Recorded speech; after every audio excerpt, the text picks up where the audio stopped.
예, 오늘은 디모데전서 말씀 함께 나누겠습니다. 디모데전서 첫 시간인데요. 1장 1절부터 7절까지 함께 합독하시겠습니다.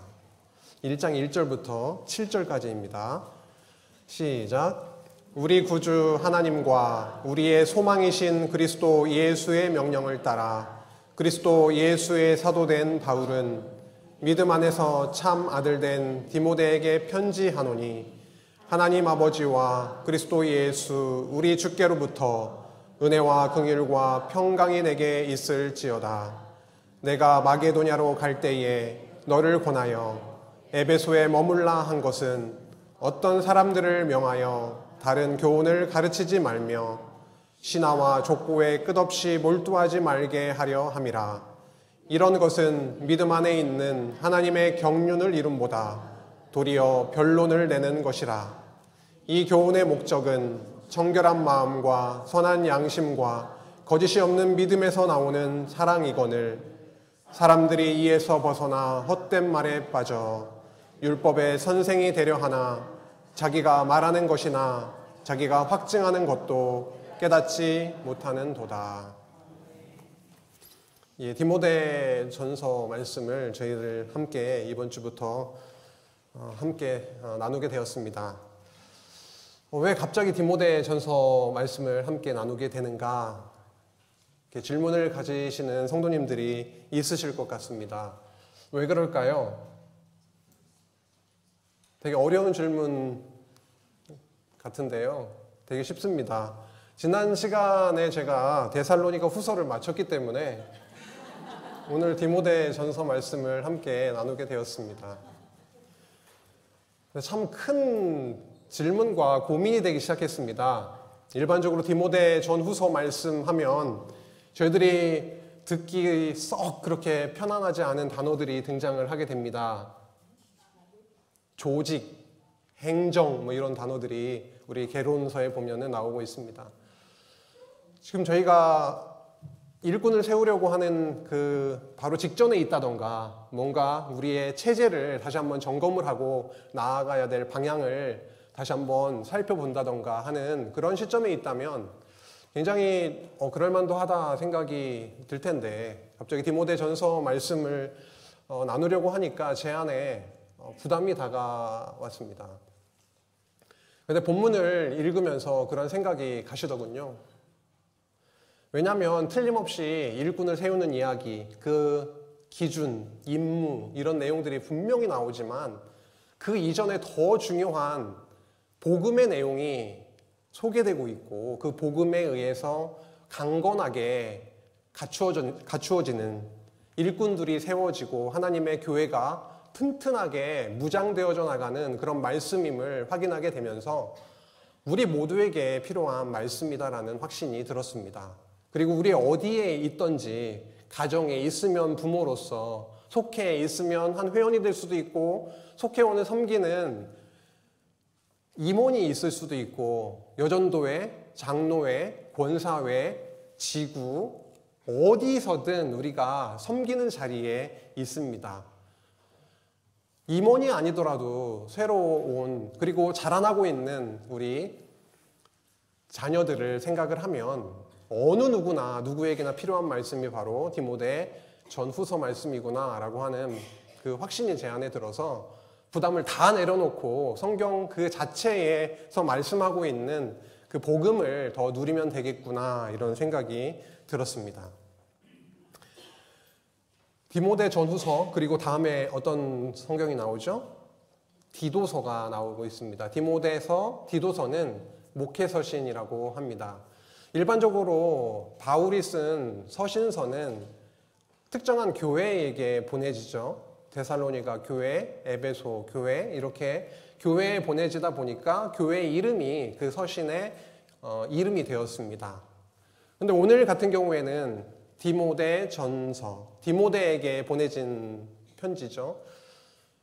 디모데 후배 목회자에게 보내는 목회적 서신입니다. 그리고 그 개인을 넘어서서 그 성도들에게 회신되었을 가능성이 아주 높습니다. 그래서 목회 서신이라고 잘 알려져 있고요. 그리고 언제 어디서 왜 쓰여지게 되었느냐를 잠시 좀 살펴보고자 합니다.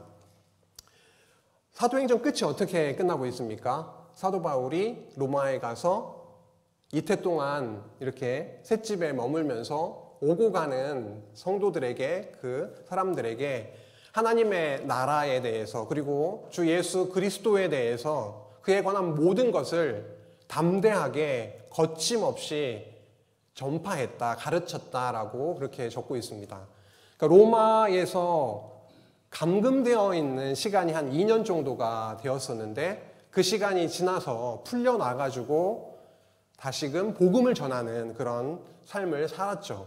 로마서에서도 보면은 어디에 가고 싶다라고 하면서 협조를 해주라 이렇게 말씀하고 있습니까? 서바나, 그렇죠? 스페인에 가고자 하는 그런 마음이 잘 나타나 있고요.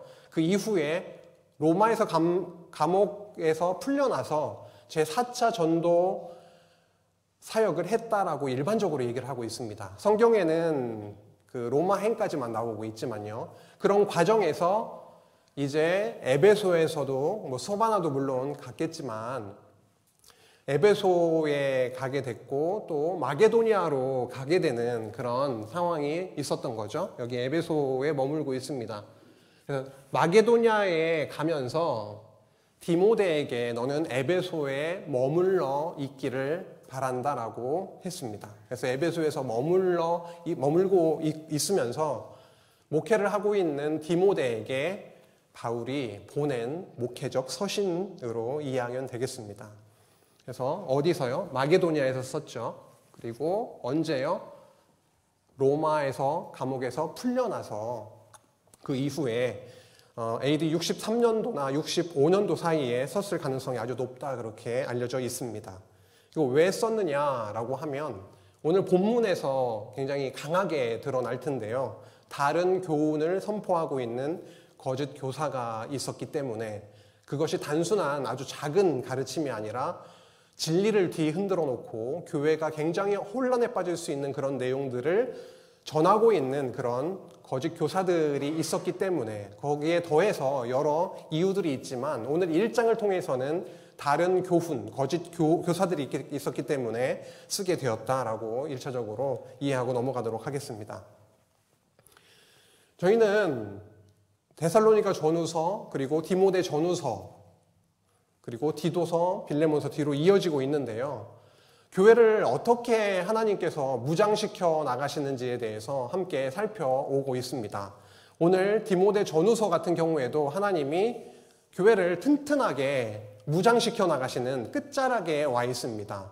복음을 통해서 그 교회를 선한 싸움을 싸울 수 있는 교회로 세워가시는, 튼튼하게 그 뼈대를 세워가시는, 일꾼들을 세워가시는 그 내용으로 이어지게 되는데요. 이제 무장의 끝자락에서 선한 싸움을 싸우는 교회로, 투쟁하는 교회로 나아가게 하시는 그런 지금 분기점에 있음을 보게 됩니다.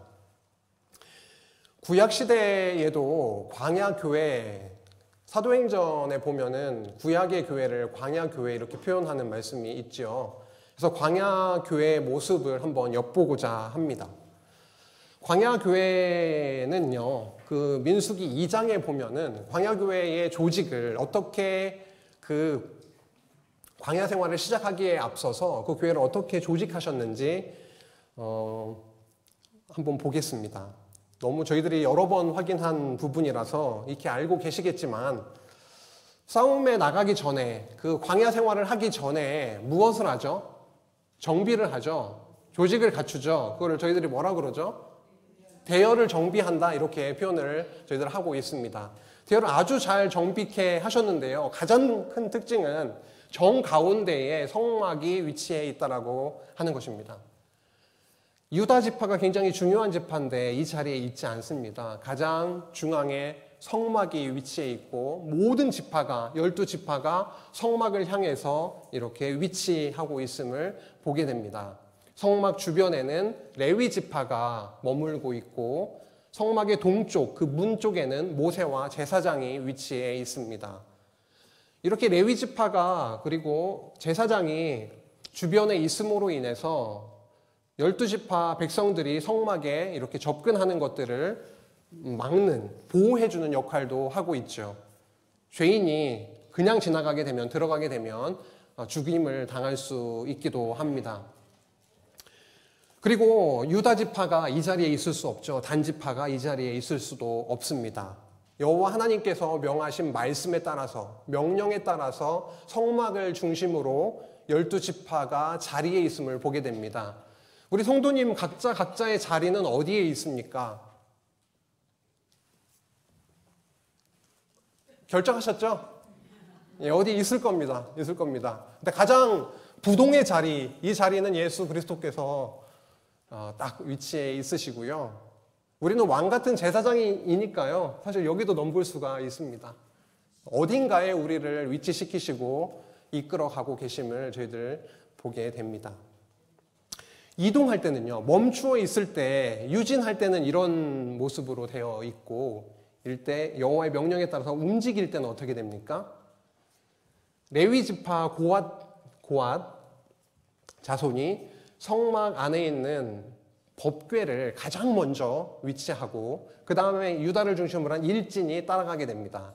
그 다음은요, 무라리와 게르손이 성막을 접어서 잘 싸서 그 다음 따라가게 되고, 그 다음 루벤을 중심으로 하는 이진이 따라가게 되고, 제3진은 고앗 자손이 그 성막의 기구들을 그 다음에 따라가게 되고, 그리고 에브라임을 중심으로 한 3진이 따라가고, 단을 중심으로 해서 4진이 따라가는, 쭉 최고 앞에 법궤가 있고 그 뒤에 법궤를 따라서 12지파가 움직이게 됩니다.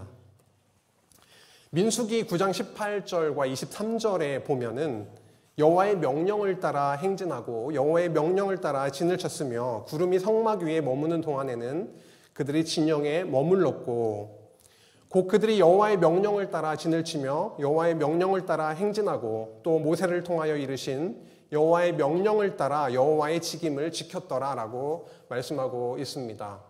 마음대로 멈출 수도 없고 마음대로 움직일 수도 없는 그곳이 광야였고, 여호와 하나님의 명령을 따라서 부름을 받아 특정한 위치에 있게도 되었다고 하는 것을 확인하게 됩니다.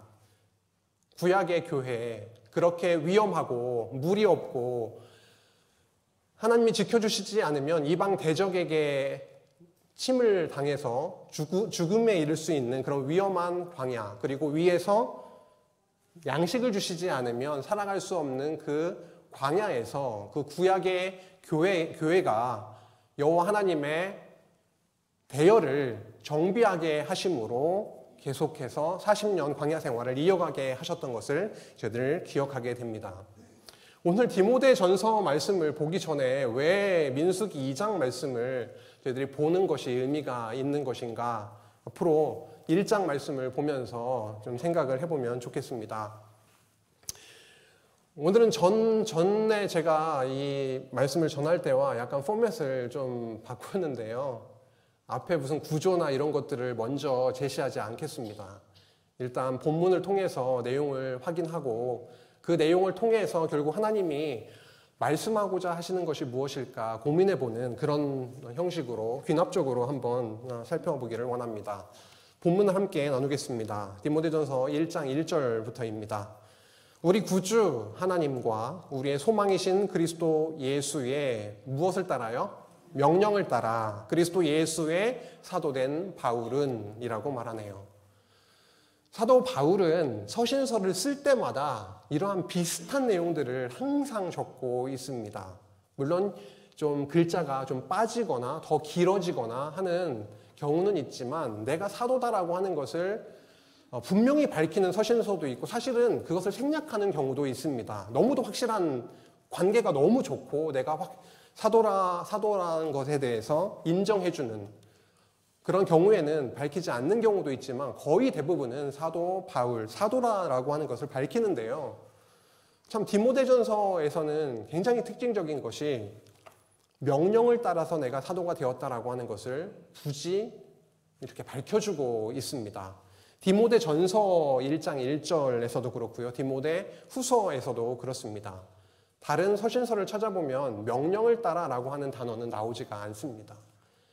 결국 바울의 사도됨은 내 스스로 뭔가 사도가 된 것이 아니라 절대적인 하나님, 여기서 구주 하나님이라고 말씀하셨고 우리의 소망이신 그리스도 예수께서 절대적으로 명령하심을 따라서 내가 사도로 부름을 받았다, 사도가 되었다라고 밝혀주고 있습니다.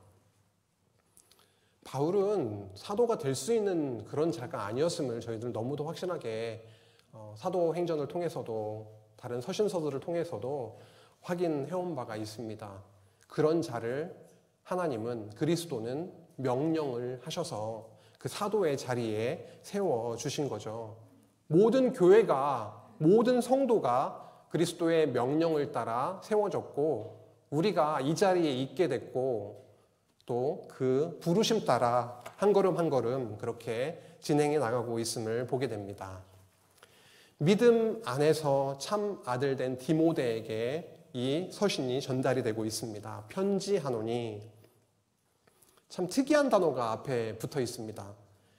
디모데는 디모데인데요. 어떤 디모데라고 적고 있죠? 참 아들 디모데라고 적고 있습니다. 가족의 개념이 나오고 있네요. 신령한 가족, 그리스도 안에서 된 가족, 그리스도의 죽으심과 핏부림으로 되어진 가족, 참 아들이라고 그렇게 말씀하고 있습니다. 몇 주 전에 어떤 권사님이 저한테 이런 말씀을 하시더라고요. 내 아들 아무개는 배 아파서 낳았다. 그런데 조 목사는 가슴으로 낳았다. 이렇게 말씀을 하시더라고요. 궁금하시죠? 누군지? 안 알려드릴게요. 그 말씀을 듣고 나서 제가 한참 지금 오늘 아침까지도 이 말씀을 제가 나오기 전에 한번 더 읽어봐야 되잖아요. 읽으면서도 그 말씀이 떠나지가 않는 거예요. 어떻게 저를 배 아파서 낳으시지도 않았는데 그렇게 생각을 하실까라고 하는 거죠. 오늘 잔디 뽑기 때문에 그냥 분주하긴 했지만 그 사이사이에서 공을 가지고 뛰어다니는 어린아이들을 보셨습니까? 그 어린아이들이 아무개 성도의 아들, 딸이죠. 예, 그렇죠. 근데 동시에 우리의 딸, 우리의 아들이라고 하는 그런 감각이 저희들에게 살아있기를 소망합니다. 오늘 바울이 디모데를 참 아들이라고 그렇게 말하고 있습니다. 이거 무슨 의미가 있을까요? 너무도 아끼고 너무도 간절하고 내가 배 아파 난 아들은 아니지만 복음 안에서 함께 아들된 아들 삼아진 자라고 하는 것입니다. 예수 그리스도께서 피 뿌려 비교할 수 없는 그런 대가를 지불하고 아들을 삼아주셨는데 그 디모데가 나도 그러한 일을 통해서 그리스도 십자가를 통해서 하나님의 자녀가 되었지만 복음 안에서 믿음 안에서 디모데 역시도 바울에게 참 아들로 이렇게 다가왔던 것입니다. 참 아들 된 디모데에게 편지를 하노니 하나님 아버지와 그리스도 예수 우리 주께로부터 은혜와 긍휼과 평강이 내게 있을지어다. 은혜와 평강이 있을지어다라고 하는 건 굉장히 자주 보셨죠? 서신서에서. 근데 오늘 정말 또 특이한 부분이 있습니다. 디모데 전서 후서에서 보면 긍휼이라고 하는 단어가 하나 더 포함되어 있습니다. 다음에 시간 되실 때 한번 넘겨보십시오. 서신서에서 긍휼이라고 하는 단어를 은혜와 평강은 너무 일반적인 표현인데 긍휼이라고 하는 단어를 바울은 디모데에게 보내면서 참 아들된 디모데에게 보내면서 긍휼이라고 하는 단어를 쓰고 있습니다. 사도 바울은 너무 큰 긍휼을 입은 자입니다. 뒤에 나오고 있지만 박해자, 폭행자, 비방자였던 사도 바울. 그는 완전히 예수 그리스도의 십자가의 긍휼을 입고 완전히 쓰러져 버리고 엎드러져 버리고 그리스도의 은혜를, 긍휼을 입은 자였습니다.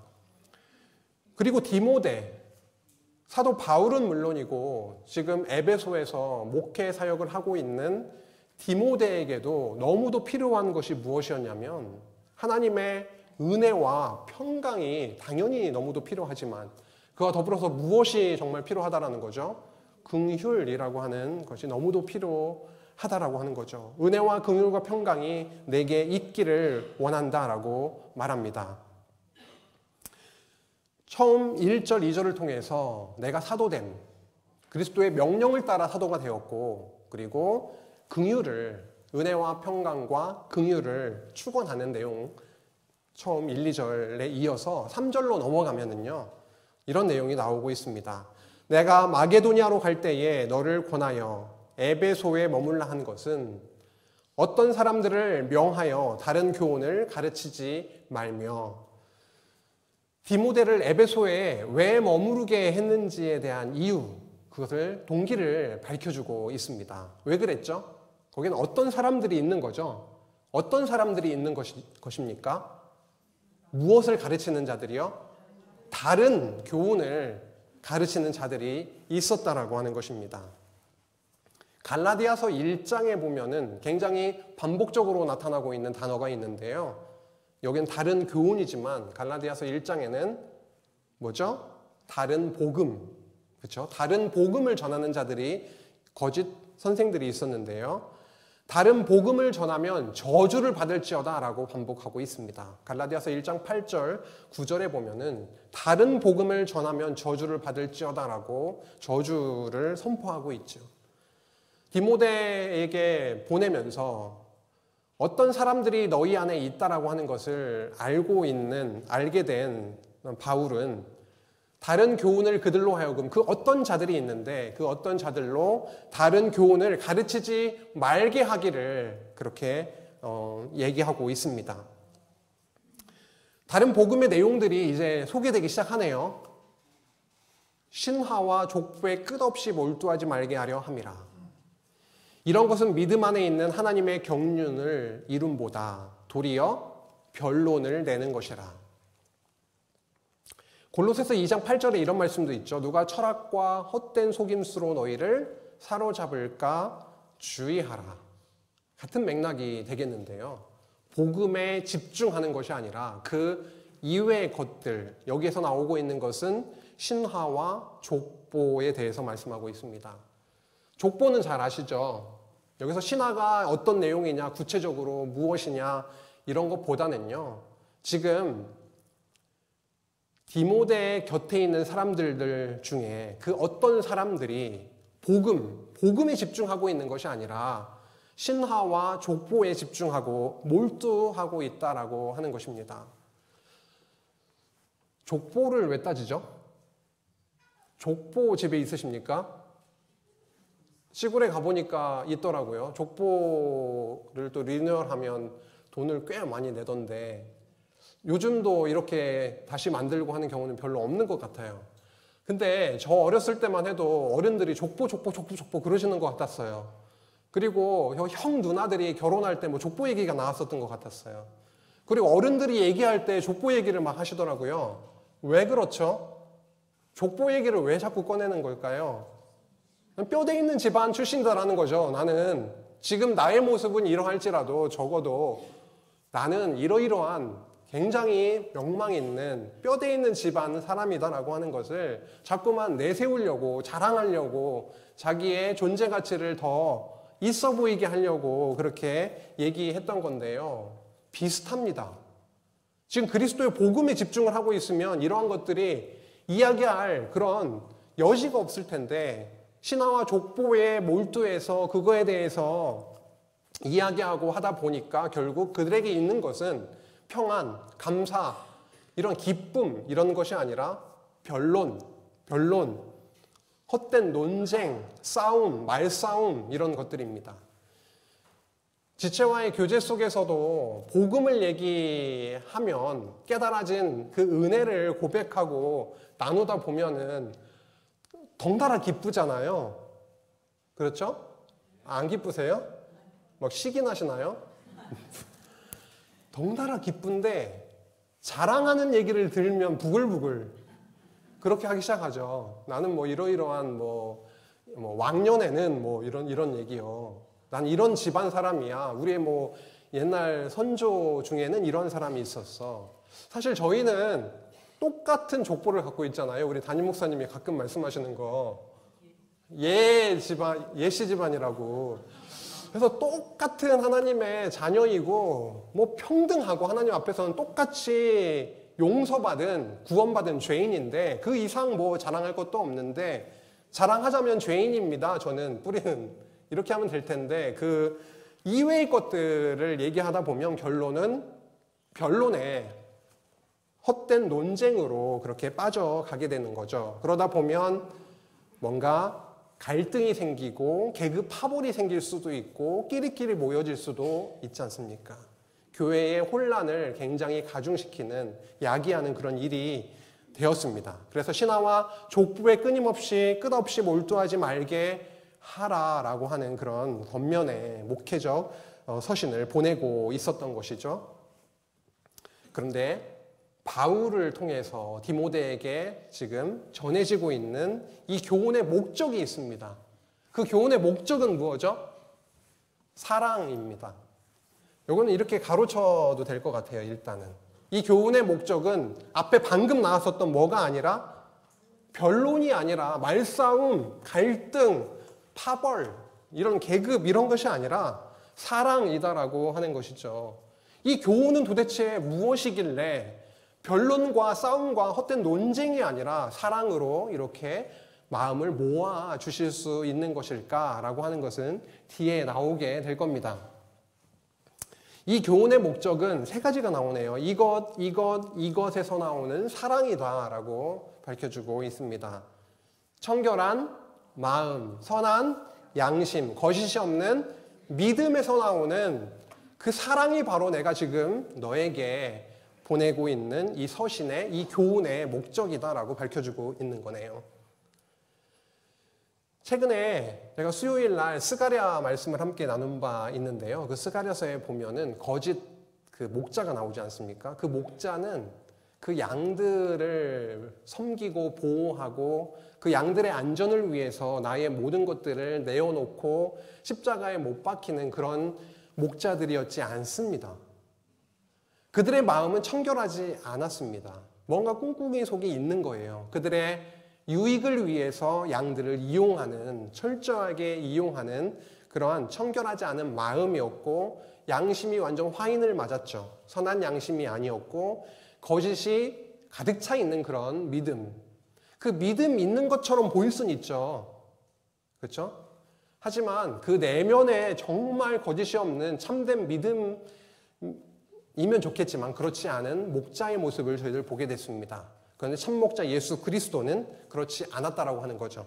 청결한 마음, 선한 양심, 거짓이 없는 믿음을 오롯이 다 가지고 계시는, 그리고 십자가에 매달려서 그 양들을 죽기까지 섬기신 그 목자도 이렇게 대비적으로 저희들에게 말씀해 주신 바가 있는데요. 이 교훈의 목적이라고 하는 것은 복음으로 예수 그리스도를 통해서 결국은 얻게 될 청결한 마음, 선한 양심, 거짓이 없는 믿음에서 나오는 사랑이다. 뭐가 아니라요? 변론이 아니라 사랑이건을 이렇게 얘기를 하면서 사람들이 이에서 벗어나 무엇에 빠졌다고요? 헛된 말에 빠졌다라고 하는 겁니다. 방금 나왔던 두 글자랑 똑같은 말이네요. 변론, 헛된 말, 같은 지금 그런 의미입니다.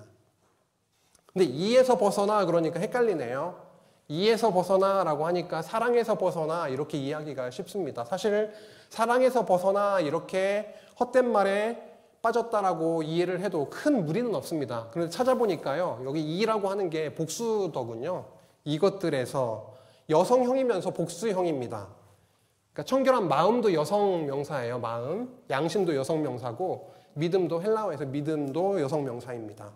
결국 사람들이 이것들에서 벗어나 앞서 말했던 세 가지 것들에서 벗어나 청결한 마음에서 벗어나고 선한 양심에서 벗어나고 거짓이 없는 믿음에서 벗어나서 헛된 말에 빠져버렸다라고 그렇게 얘기하고 있습니다. 참 심각한 상황 속에 있었던 거죠. 그래서 어떻게 그들의 모습은 뭐냐면 율법의 선생이 되려 한다. 그러나 자기가 무언가 말하고 있는데 자기가 말하는 것이나 자기가 확증하는 것도 깨닫지 못하는도다라고 말씀합니다. 율법의 선생. 하나님 앞에서 우리는 율법의 선생이 아닙니다. 목사로 부르셔서 이 자리에 세우셨지만 제가 말씀의 선생으로서, 율법을 가르치는 교사로서, 선생으로서 이 자리에 서 있지 않습니다.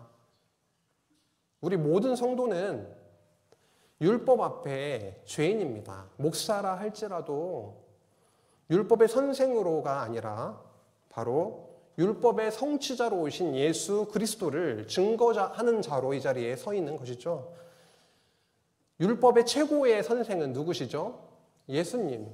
참 선지자로 오신, 이 땅에 오신 예수 그리스도야말로 율법의 참 의미가 무엇인지를 잘 재해석해 주시고 우리가 죄인임을 깨닫게 해주심으로 하나님께로 그 십자가 앞으로 한 걸음 한 걸음 우리의 정체성, 죄인이었구나, 우리의 뿌리가 죄에 박혀 있구나라고 하는 것을 인정하게 하는 참 선생, 율법의 선생, 예수님에 대해서 저희들이 잘 알고 있습니다.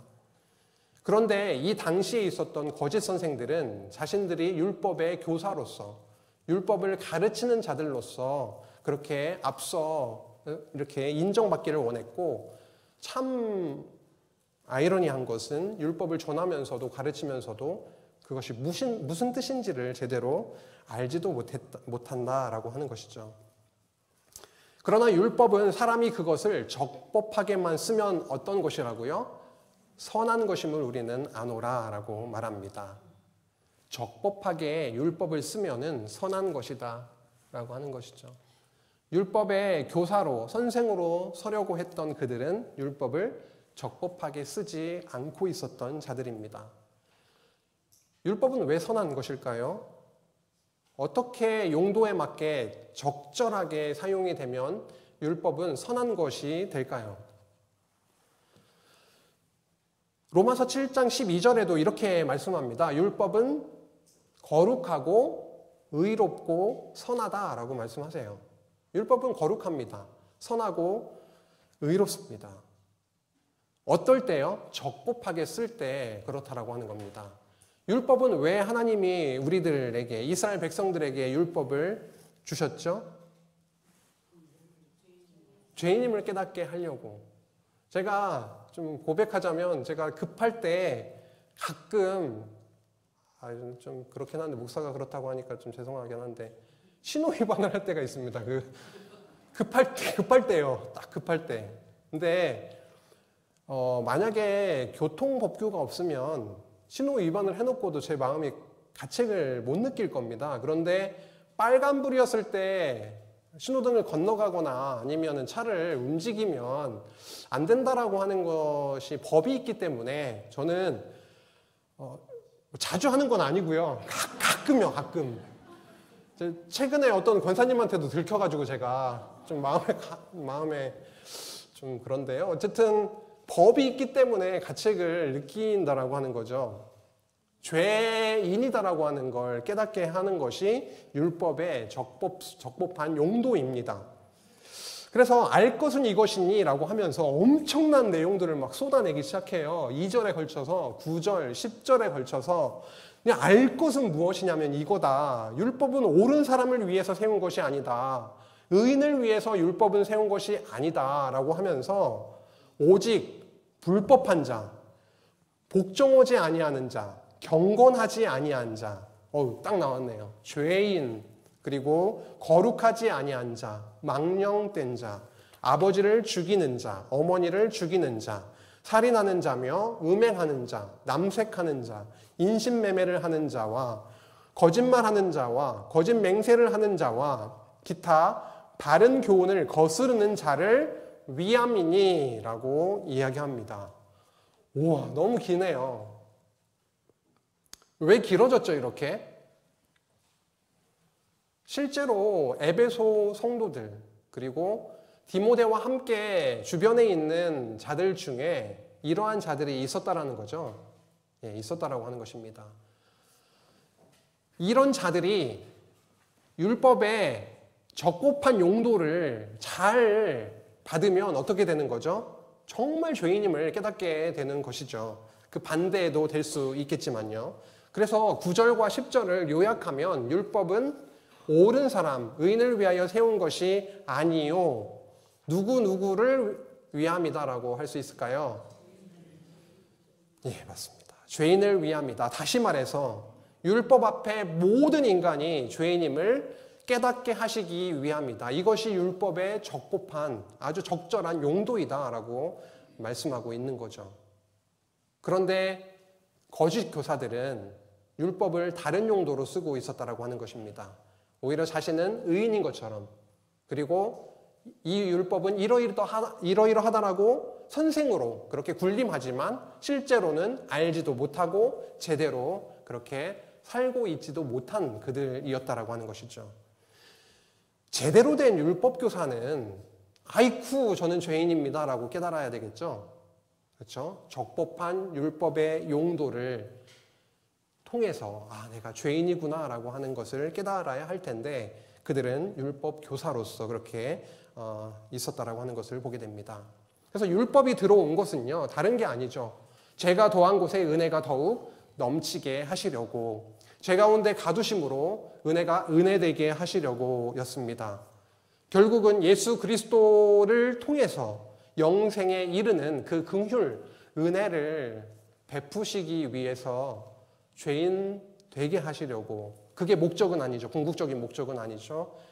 율법을 통해 죄인임을 깨닫고 그 은혜를 누리고 그 은혜의 영광을 찬송하게 하시기 위해서 그 율법을 주셨다라고 하는 것인데요.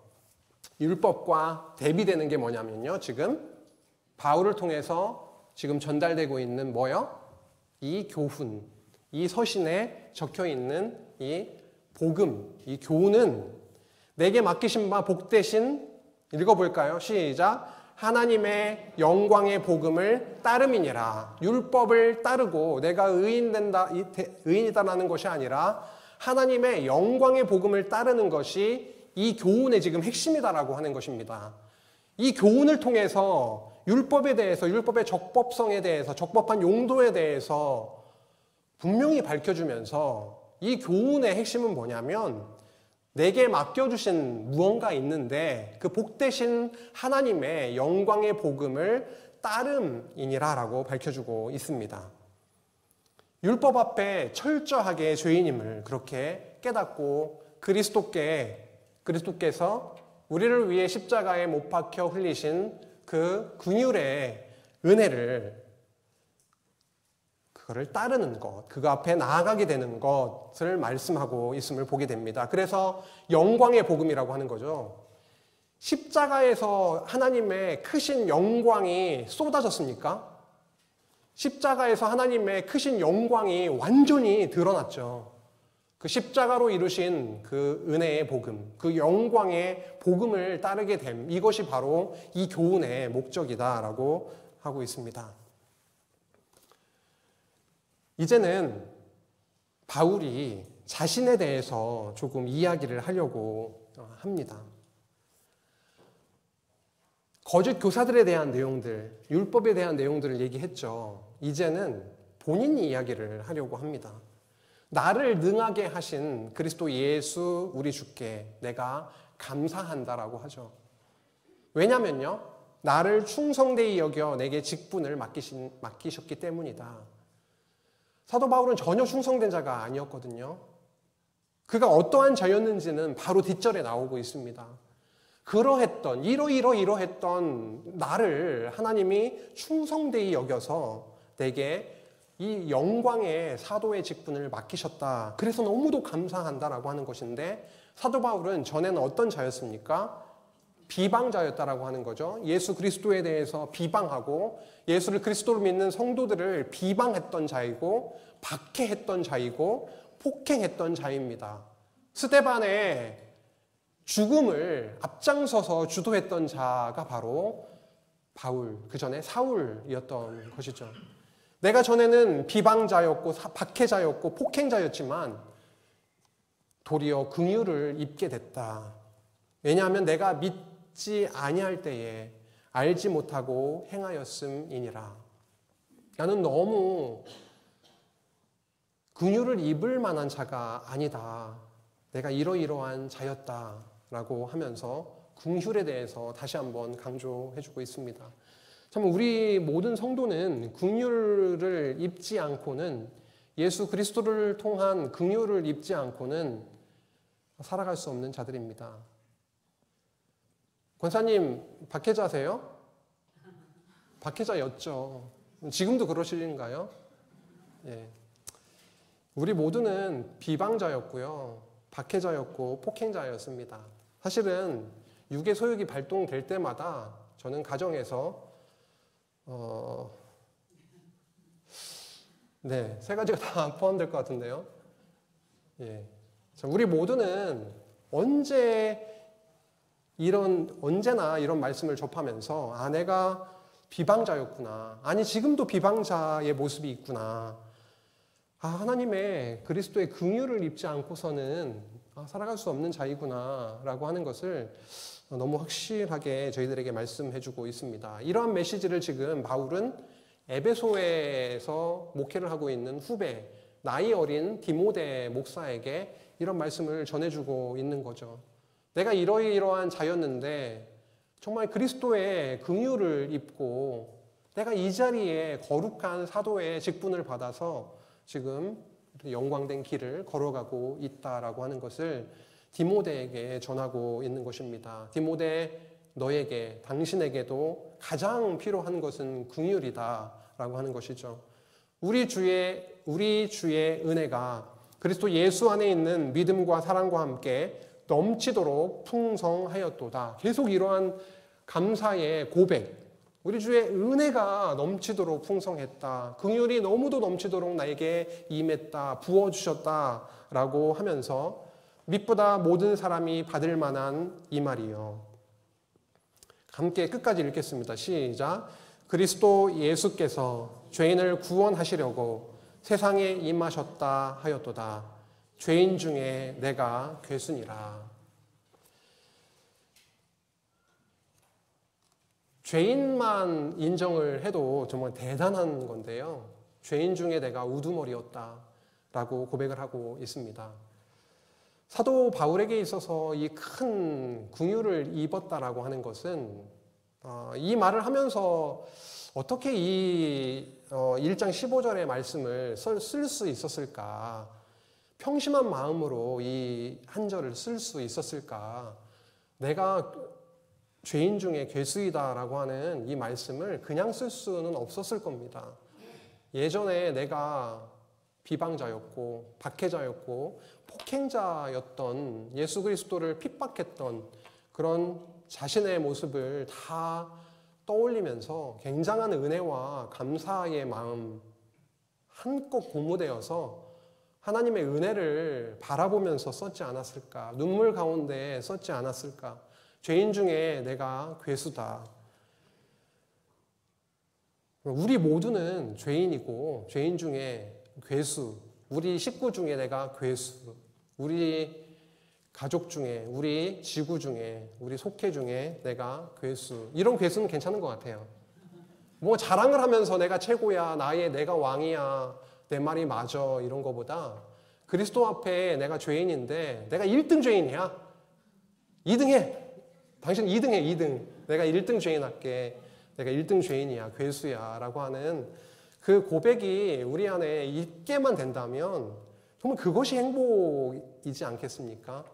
그리스도 십자가의 은혜를 최고로 누리고 있는 하나님의 성도이겠죠. 죄인 중에 내가 괴수다. 그러나, 이거 역접이죠. 그러나 내가 긍휼을 입은 까닭은, 오늘 계속 반복되고 있는 단어가 뭐죠? 제가 시간이 남아서 자꾸 색칠하는 거 아니거든요. 그러니까 긍휼이 색칠해 있으면 저 사람이 긍휼을 뭔가 강조하고 싶나 보다, 이런 식으로 좀 이해를 해주시고요. 긍휼이 계속 강조되고 있는 것입니다. 바울에게도 가장 필요했던 것이 긍휼이었고, 지금 디모데에게 필요하고 앞으로도 필요한 긍휼에 대해서, 내가 긍휼을 입은 까닭은 예수 그리스도께서 내게 먼저 일체 오래 참으심을 보이사 후에 주를 믿어 영생 얻는 자들에게 무엇이 되게요? 본이 되게 하려 하심이라. 저는 사도 바울의 이런 고백을 읽고 보면서 너무 위안이 되는 거예요. 이런 자도 하나님의 긍휼을 입었는데 나 역시도 하나님의 은혜를 기꺼이 감사로 받을 수 있는 자가 되었구나. 너무 감사하다라고 하는 본을 그렇게 샘플을 그렇게 하나님께서 삼아주시고 우리도 죄인 중에 괴수, 죄인들이지만 하나님의 긍휼을 아낌없이 우리 각자에게 예수 그리스도의 십자가를 통해서 부어주셨구나, 베풀어 주셨구나 라고 하는 것을 저희들이 좀 깨닫게 됩니다. 이제 믿음의 찬양이 이제 울리네요. 영원하신 왕, 곧 썩지 아니하고 보이지 아니하고 홀로 하나이신 하나님께 존귀와 영광이 영원 무궁하도록 있을지어다. 아멘. 존귀와 영광이 영원 무궁하도록 영원하신 왕께 있을지어다. 아멘이라고 하면서 아들 디모데야라고 다시 말하고 있습니다. 1장 2절에 뭐라고 나왔었죠? 믿음 안에서 참 아들 된 디모데 이렇게 얘기했었죠.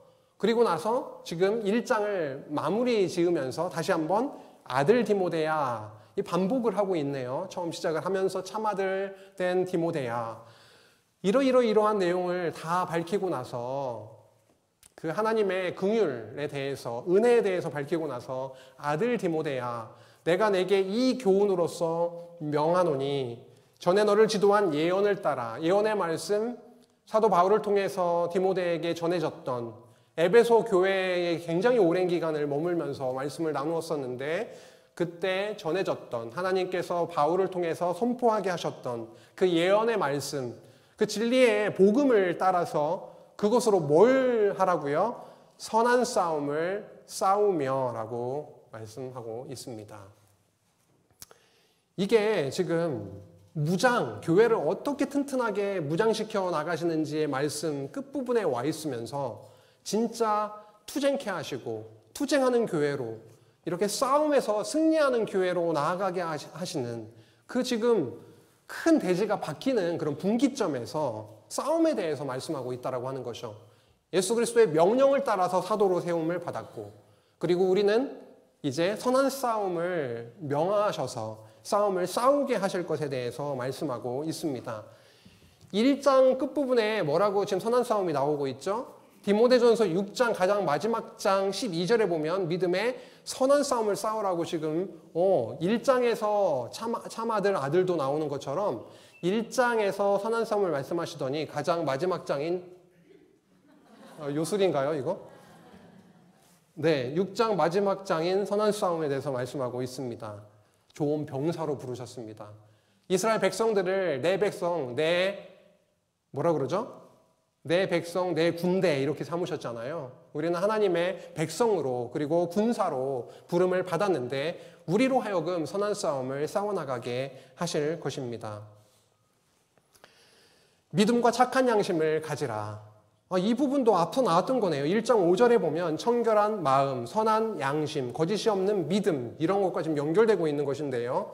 앞서 말씀했던 그런 부분들을 다시 한번 상기시키면서 끝 마무리를 짓고 있습니다. 1장의 끝 마무리요. 믿음과 착한 양심을 가지라.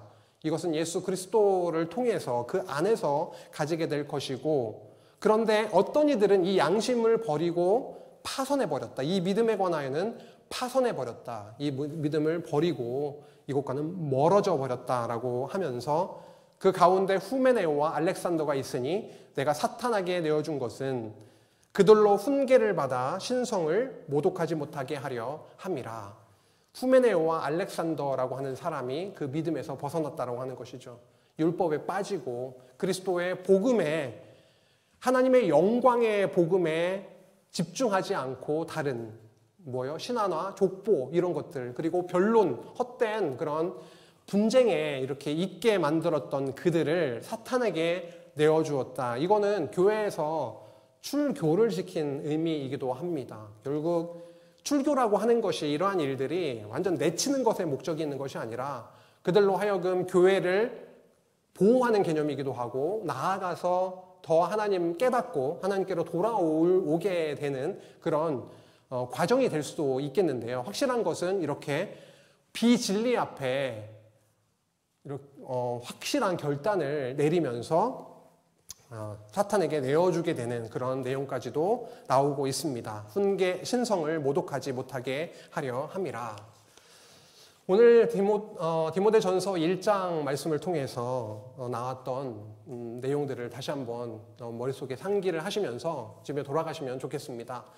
교회를 든든하게 세우시는 그런 방법은 그 2장, 3장 후에 나오는 일꾼들을 세우는데 그게 근본적으로 중요한 것이 아니라 그 일꾼들이 세워지게 하시는 근본적인 그 힘, 그 출발은 무엇이냐면 하나님의 영광의 복음, 예수 그리스도의 긍휼을 깨닫게 하시는 것, 우리 모든 성도가 죄인 중에 괴수임을 깨닫게 하시는 것, 바로 복음 안에 머물게 하시는 것이 바로 교회의 무장의 출발이고 그게 근본이다라고 하는 것을 저희들 디모데전서 1장 말씀을 통해서 함께 나누게 되었습니다. 한 주 동안에 오늘 사실 디모데전서 1장 그 키워드들이 엄청난 키워드들이 많은데요. 그 한 단어 하나 한 단어를 묵상하시고 풍성한 복음을 누리시면서 한 주 은혜의 시간 되시기를 간절히 바랍니다. 기도하시겠습니다. 하나님 아버지 감사합니다. 우리는 죄인 중에 괴수들입니다. 예수 그리스도를 통한 십자가의 긍휼이 아니고서는 저희들 살아갈 수 없는 존재임을 고백합니다. 한 주의 삶 가운데에서도 하나님의 은혜를 더 깊이 깨닫고 자랑이 아니라 섬김과 헌신에 충성과 절제에 정말 하나님의 복음을 충분히 누리고 나누는 그 삶으로 우리를 이끌어 주시기를 간절히 원하오며 예수 그리스도의 이름으로 기도했습니다. 아멘.